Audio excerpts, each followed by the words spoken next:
Hello Aries, thank you for joining me for your weekly forecast for week commencing the 27th of August. This week is going to be fascinating for you. There are two megally positive aspects that are going to be reverberating in the heavens which can really help you. But of course late last week there was that full moon in a very sensitive part of your situation.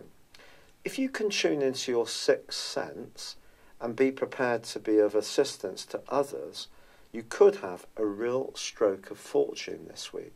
Something can fall into place, perhaps through the personality and charisma of your nature, or perhaps it's because of something that you've been working towards in a very persistent way for a long time. Luck, of course, favours the brave.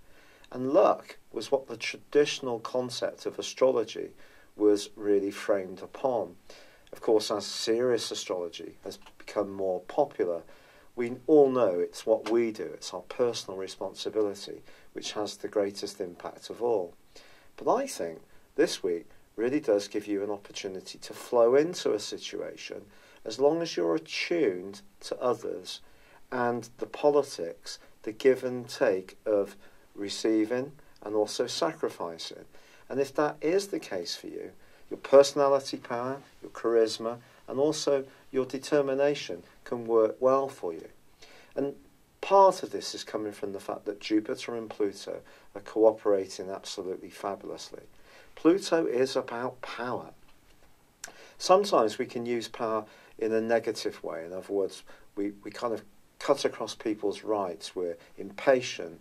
We're maybe a bit ruthless to get what we want. That's Pluto's more negative concept. And then, of course, with Pluto, sometimes it pushes us to change around things that we're not ready to change.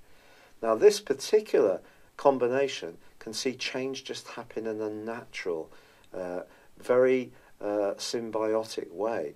And it could be around your career. It could be around the material plane. It could be around property. Or it could be around a relationship. Something very positive can happen this week. But that balance of your giving and getting to situations needs to be spot on for you to capitalise. It's been a real pleasure being with you. Thank you for joining me. I'd love it if you would like or comment on this video, or if you've yet to do so, please do subscribe to this channel. Thank you.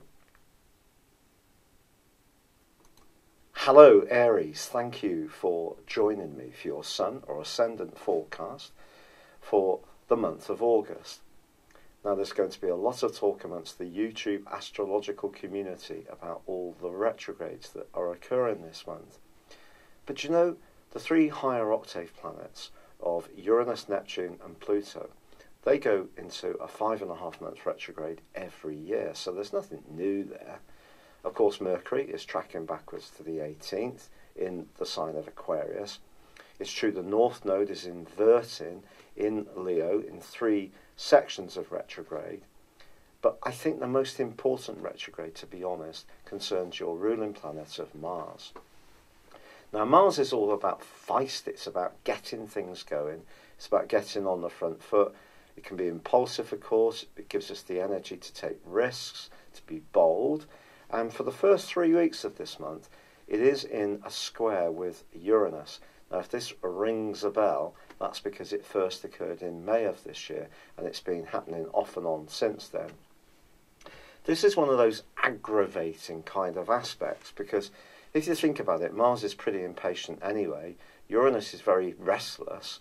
So if you put them into a right angle, especially in 2 fixed signs, of Aquarius for Mars and Taurus for Uranus, it could be a resistance to change that can cause some problems. Or perhaps because of Aquarius being quite outspoken, as of course Uranus is, maybe it can be challenging the status quo. But of course Taurus is very much about security, whereas Aquarius energy can be quite progressive, but it does have a traditional side to the energy. And what is going to happen is on the 13th of August, Mars actually is going to be reversing back into the Earth sign of Capricorn, where it left on the 15th of May.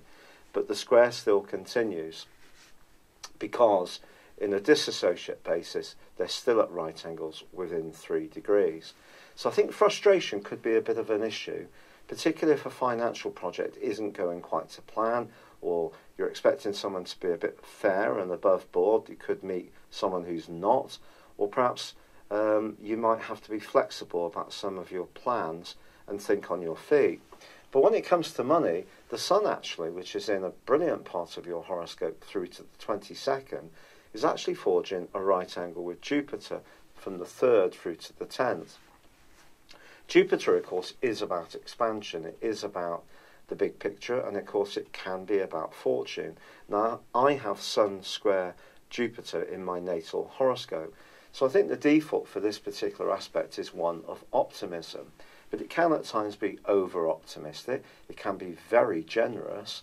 It can also, on the 5th and 8th house axes that are being activated here for you, see you, particularly if you're single, attracted to someone who might be fun to be with. They may be larger than life, gregarious. They might quite like sex, just being frank.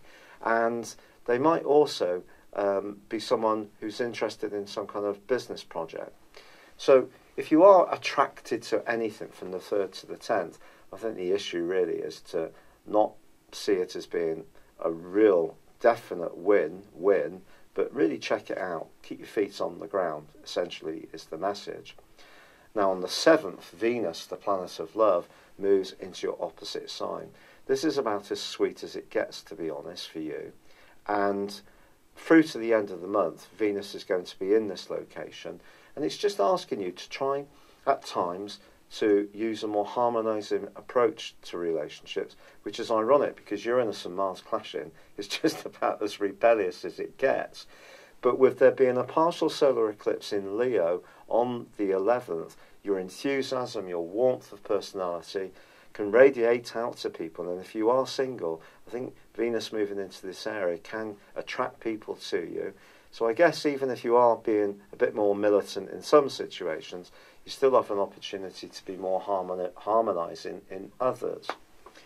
Now, this is a month when Jupiter continues to forge a beautiful link with Neptune, and Saturn continues to forge an ace link with Uranus.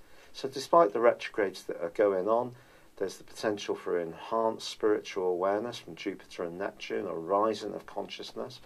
And with Uranus and Saturn, it suggests that if you are open-minded, but can also, about your financial situation and work, but also work in a very progressive, methodical way towards your goals, rather than being too impulsive, it's possible that people in positions of influence could be won over by any innovative ideas you have. Now, of course, Mercury going backwards is a known irritant. But I want to pose this question to you. Why is it always assumed that Mercury retrograde is such a wrecking ball? Yes, we know we had the volcanic ash cloud from Iceland all those years ago, which closed loads of airports around Europe.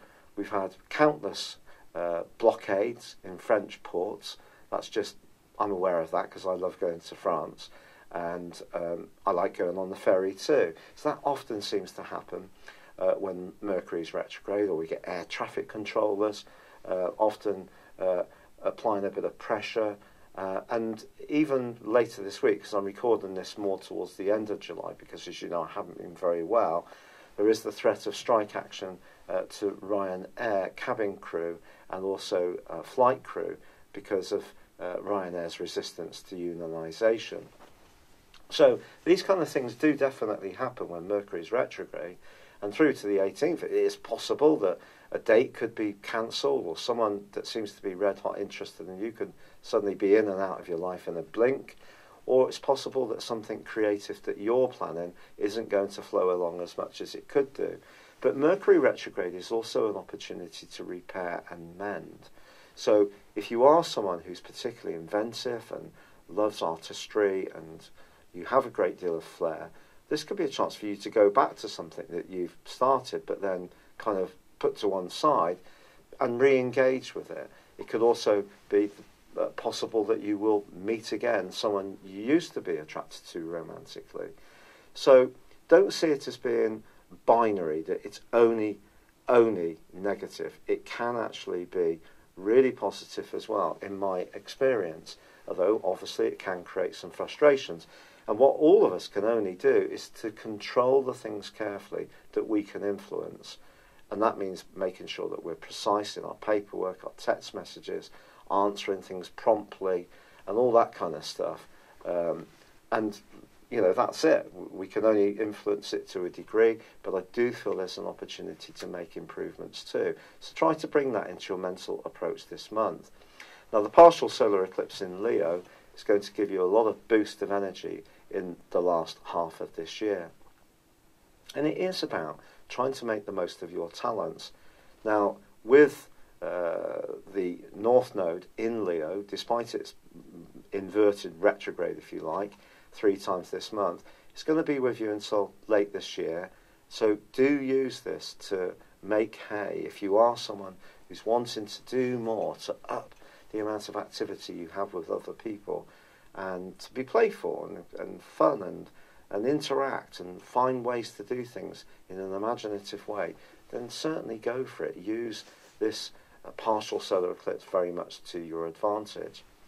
Now, on the 18th, Mercury ends its retrograde, but it's not going to come out of shadow until the 2nd of September, so there may still be some things that will take time to resolve. It's possible also with Mercury retrograde that if you've got a few options on what you're considering with certain strands that you feel passionate about, it's possible that by the 2nd of September you really will have nailed the one that is important to you. But the 23rd sees the Sun move into the sign of Virgo, which for you is about precision, it's about health, diet, nutrients, life organisation, domestic chores. It's about being of service through your work, if that's an area.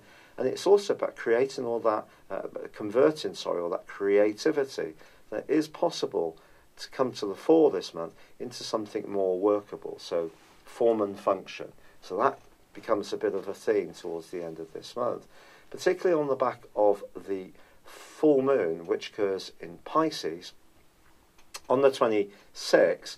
But this is linking superbly with some other planets, which for you is very positive. So it's linking up with, of course, Saturn and also with Uranus. So you have an opportunity to continue to be progressive in your plans as long as you can add precision, and that's an important factor.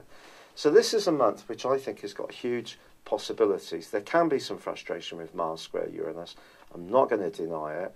And I think once Mars goes forwards from the 27th, you will start to feel much more refreshed in terms of your goals and ambitions.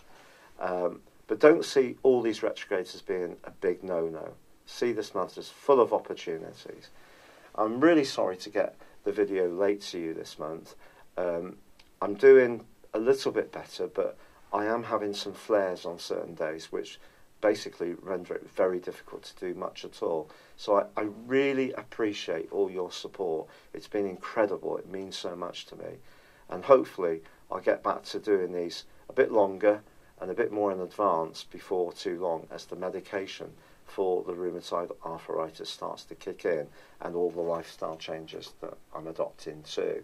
But for now, very best of luck, and thank you for being with me. I'd love it if you would like, comment or subscribe to my channel if you've yet to do so.